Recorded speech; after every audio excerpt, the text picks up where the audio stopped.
Bağla Hatun. Alaaddin Bey'le birlikte Bulucahisar Kalesi'ni teslim alacaksın.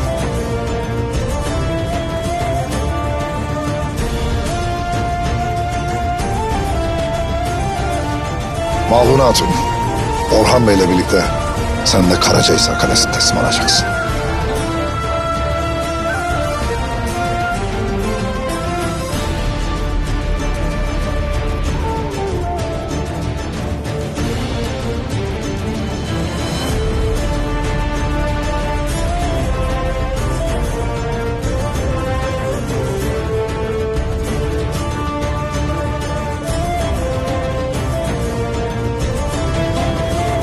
Biz de Bilecik'i teslim alacağız.